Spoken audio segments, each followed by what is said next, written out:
Brad Biggs and Rich Campbell at Levi's Stadium after the Chicago Bears stunned the San Francisco 49ers Sunday night, rebounding from a 17-0 deficit to win this football game 28-20 and avoid an 0-2 start, which would have been problematic for the Bears, Rich. Sure. Since 1990, only 11.6% of teams starting 0-2 in the NFL made the postseason.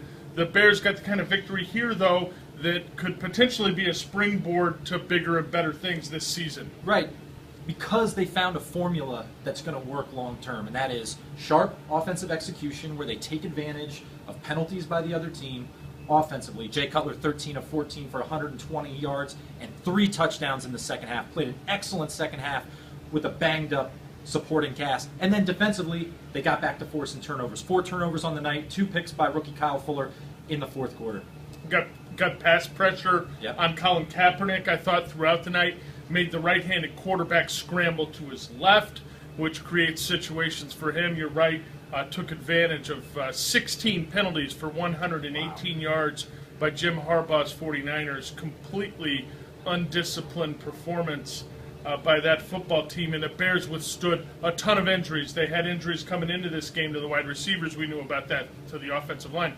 Charles Tillman, a triceps injury, the same tricep that cost him the final 7 games of last season. Sherrick McManus, Trevor Scott, Chris Conte, Jeremiah Ratliff. The Bears weren't just getting beat, they were getting beat up.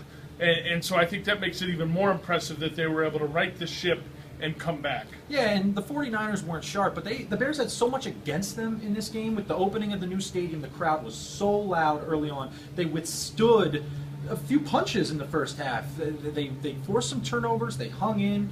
Their first 6 possessions ended in punts. They gained a total of 12 yards on their first 6 possessions.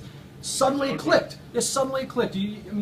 What can we say actually happens to trigger that? But it came together. Short fields, and then the 49ers drive forever, a little more than 9 minutes to begin the third quarter, and the Bears were able to hold them to a field goal. That was huge right there.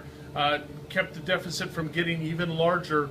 And so now, they prepare for the New York Jets. Thank goodness for the Bears' sake. They have a long week to go to Monday night to evaluate some of these injuries. Certainly some roster moves will be coming this week. There's no doubt in my mind on that. But they got what they absolutely needed here after a terrible loss to Buffalo. Right, and now you have a sense that this team is capable of overcoming adversity. They were kind of spiraling, it seemed like, with the upset loss at home to the Bills, with all the injuries. Even though they have injury problems going forward, now you feel like that they can overcome some tough times, and we'll just have to see how it translates to the Jets week. That's a great point, Rich. So for Rich Campbell, I'm Brad Biggs. Stay with us at ChicagoTribune.com all week. We'll have updates on the injuries and more as we get ready for the Jets next week in the Meadowlands.